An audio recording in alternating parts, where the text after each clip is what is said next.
नमस्कार दोस्तों, ocean network में आपका स्वागत है।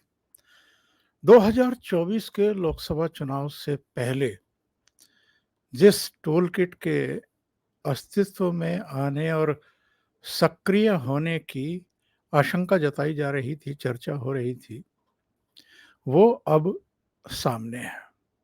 और ये टूल किट कई जगह से फूट-फूट करके निकलनी शुरू हो गई है।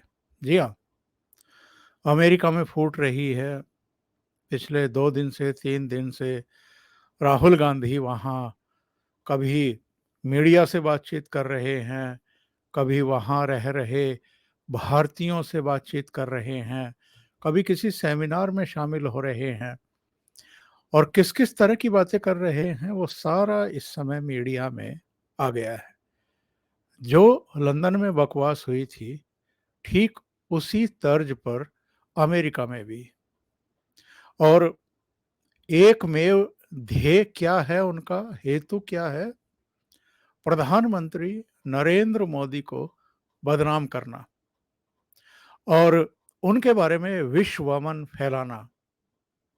दुनिया भर में घूम रहे हैं, ढिंढोरा पीट रहे हैं, अपनी नाकामी का नहीं, जो कामयाबियां मिल रही हैं प्रधानमंत्री नरेंद्र मोदी के नेतृत्व में भारत को, और जो एक रुतबा कायम हो गया है पूरी दुनिया में, जिस तरीके से भारत का सम्मान बढ़ा है, स्थान एक निश्चित हुआ है, 5वीं अर्थव्यवस्था हम हो गए हैं।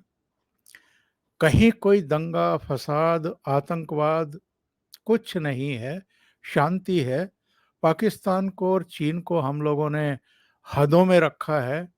नई पार्लियामेंट बन गई है, भगवान राम का मंदिर बन रहा है, लंबी, खूबसूरत, चौड़ी सड़कें, हाईवे, एक्सप्रेसवे, हवाई अड्डों का जाल बिछ रहा है।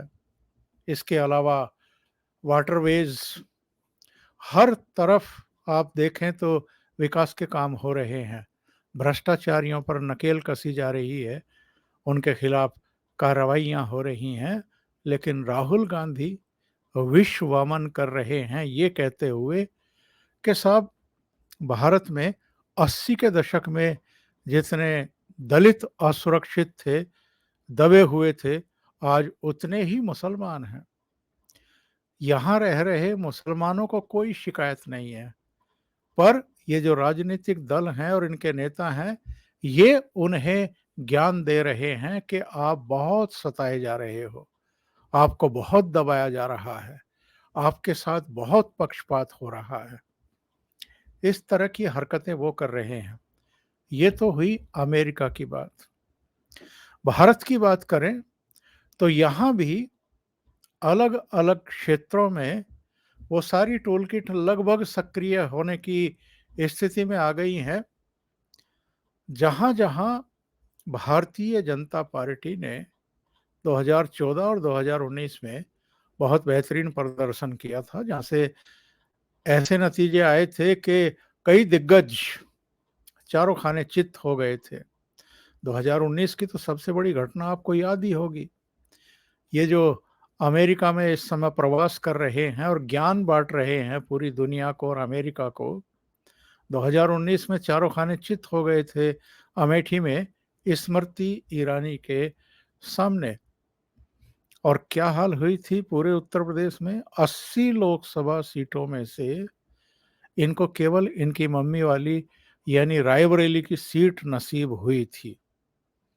वेस्ट यूपी, हरियाणा और कुछ दूसरे स्थानों का मैंने कल एक वीडियो दिया था, उसमें चर्चा किया है और ये बताया है कि हरियाणा में 2 बार के मुख्यमंत्री रहे और कई बार के मेंबर ऑफ पार्लियामेंट रहे रोहतक से भूपेंद्र सिंह हुड्डा। 2019 में कांग्रेस ने उनको सोनीपत सीट से खड़ा कर दिया था। वो 1,60,000 से ज़्यादा वोटों के अंतर से हारे थे। उनके बेटे रोहतक में दीपेंद्र हुड्डा हालांकि कम मार्जिन से हारे, लेकिन भारतीय जनता पार्टी ने उनको भी पटखनी दी। 10 की 10 सीटें जीती।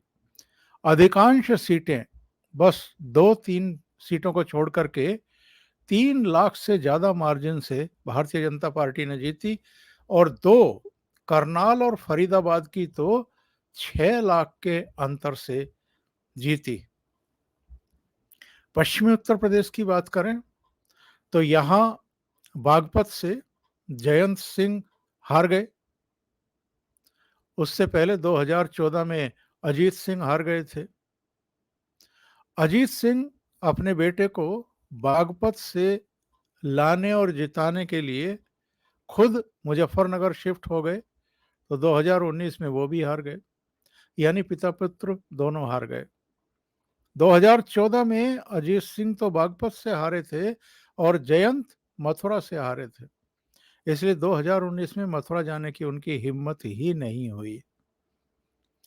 तो पश्चिमी उत्तर प्रदेश और हरियाणा में जाटों के रहते हुए अगर भारतीय जनता पार्टी जीत जाए और ये जो जाटों की राजनीति करते रहे हैं, जाट किसानों की राजनीति करते रहे हैं, वो चारों खाने चित्त हो जाएं, ये कैसे बर्दाश्त करेंगे।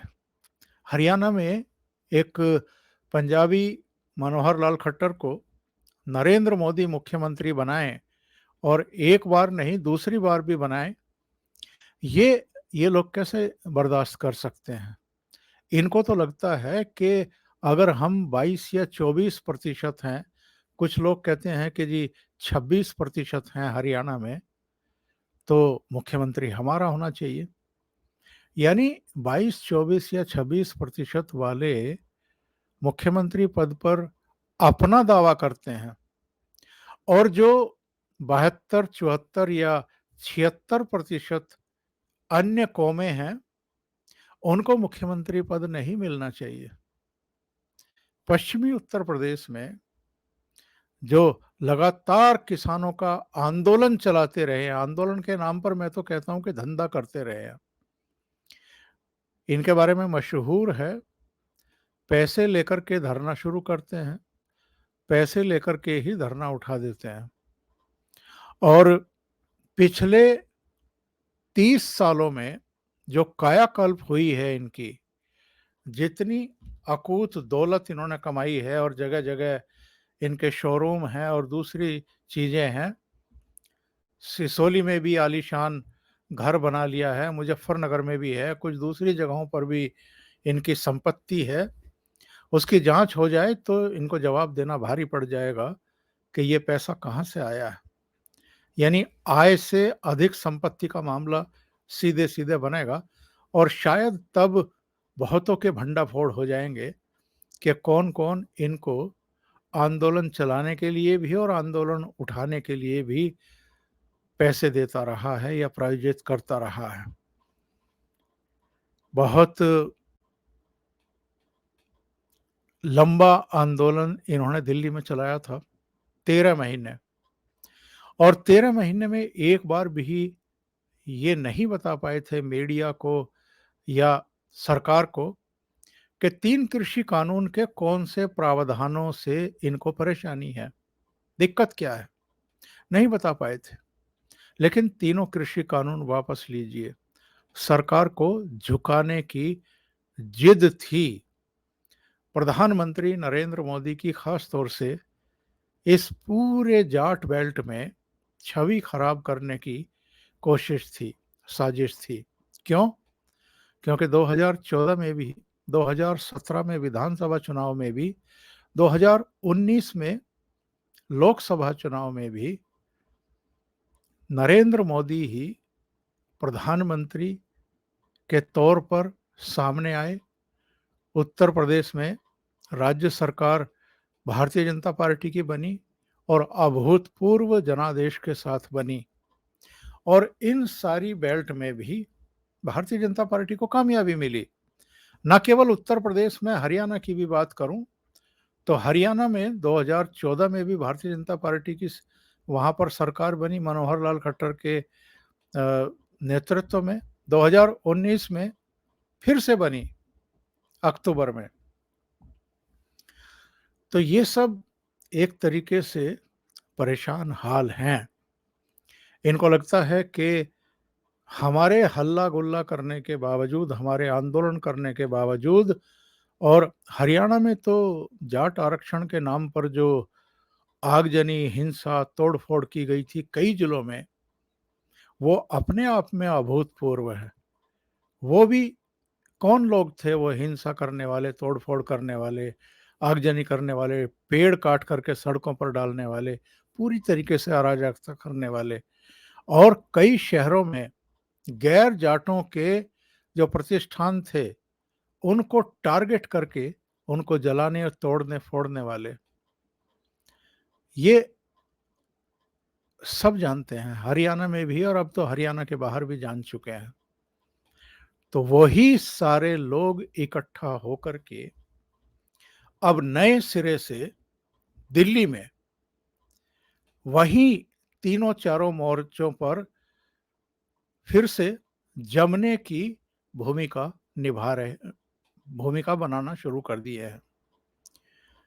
मसला क्या है? इन पहलवानों का। और वो पहलवान भी कौन है? वो हरियाणा के एक दंगल से रिलेटेड है, जो महावीर फोगाट का दंगल अखाड़ा है।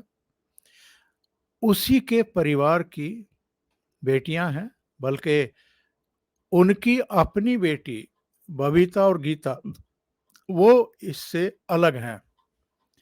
ये उनके भाई की बेटी हैं, यानी विनेश और संगीता। और जो बजरंग पूनिया है, ये संगीता के पति हैं। तो एक ही परिवार का मसला है और इस परिवार को अचानक याद आया जनवरी में कि हमारा यौन शोषण किया गया था भारतीय कुश्ती महासंघ के अध्यक्ष ब्रजभूषण सिंह के द्वारा। 7-8 साल पहले, 9 साल पहले घटना हुई। गुड टच और बैड टच का मामला सुर्खियों में है, लेकिन अगर कल की हम कांग्रेस की जो प्रवक्ता है सुप्रिया श्रीनेत, उनकी प्रेस कॉन्फ्रेंस सुने तो उन्होंने ये गुड टच और बैड टच का मामला नहीं बताया। उन्होंने बता दिया कि इनके महिला पहलवानों के साथ बलात्कार हुआ है और बलात्कार पर भी मोदी सरकार कोई कार्रवाई नहीं कर रही है। वो जो पॉक्सो एक्ट का मामला बनाया था किसी नाबालिग पहलवान के साथ यौनाचार होने का मुद्दा बना करके, वो उस पहलवान के चाचा ने भी प्रेस कॉन्फ्रेंस कर दी, रोहतक में बंडा फोड़ दिया कि नहीं वो तो बालिग है, नाबालिग है ही नहीं। तो इनके बहुत सारे मामले अब खुल करके सामने आ रहे हैं।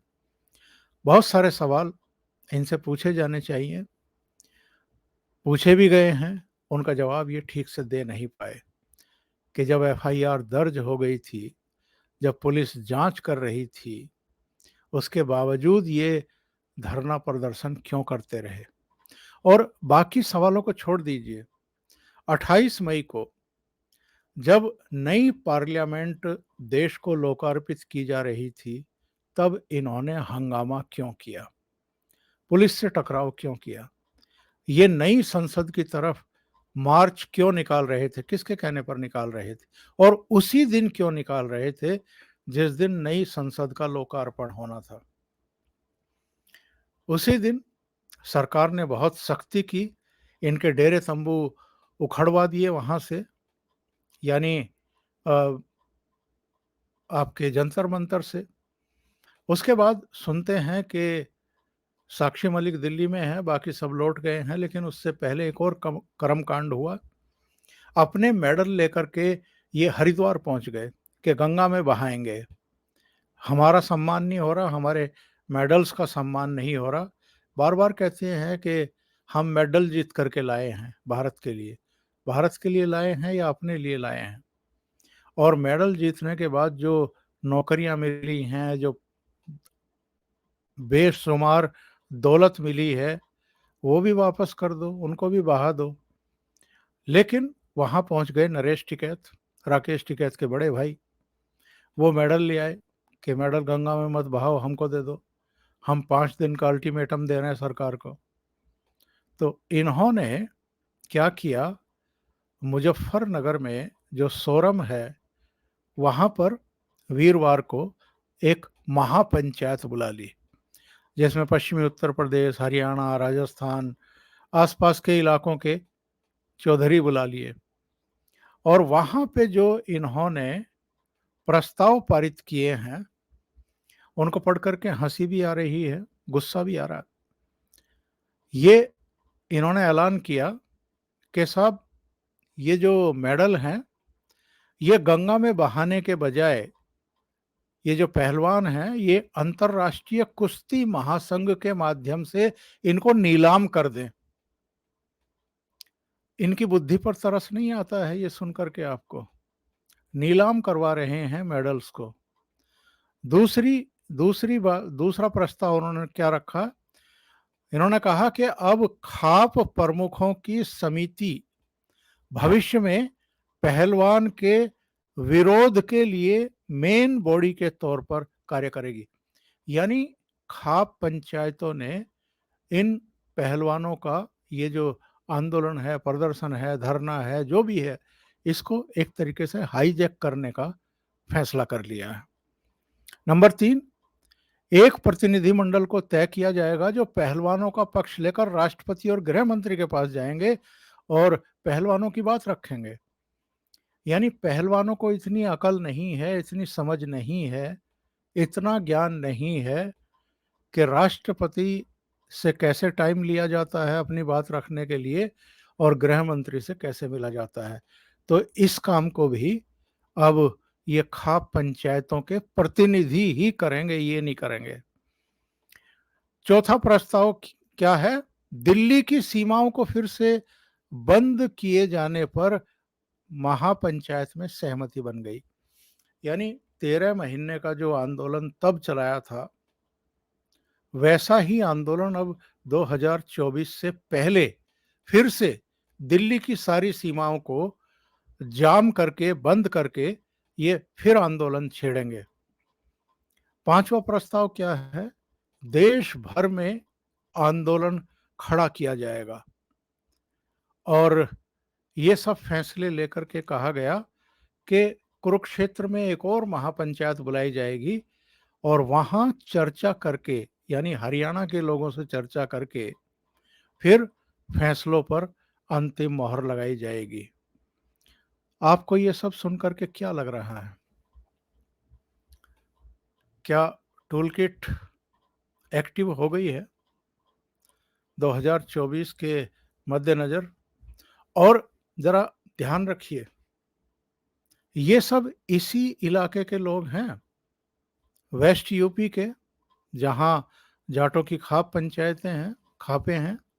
हरियाणा, वहां भी पूरी जाट बेल्ट है जो एकजुट है इन पहलवानों के साथ। एक तो इन्होंने इन पहलवानों को ही जाट पहलवान घोषित कर दिया है। देश के पहलवान नहीं रहे अब ये जाट पहलवान हो गए और अब तो और भी नीचे चले गए, खापों के पहलवान हो गए। अब खाप ही गृह मंत्री से मिलेंगी और खाप ही राष्ट्रपति से मिलेंगी और खाप ही अब इनको न्याय दिलाने के लिए दिल्ली को चारों तरफ से जाम करके फिर से बैठेंगी आकर के, जैसे 13 महीने तक पहले बैठी थी। अभी के लिए इतना ही। बहुत बहुत धन्यवाद। अगर आपको ये चैनल और इसके कंटेंट पसंद आ रहे हैं तो लाइक करें, कमेंट करें, वीडियो को शेयर करना ना भूलें और साथ में लगे बेल आइकॉन को ज़रूर दबा दें ताकि आगे आने वाले वीडियो और उनके नोटिफिकेशन आप तक ज़रूर पहुंचते रहें। बहुत बहुत धन्यवाद। नमस्कार।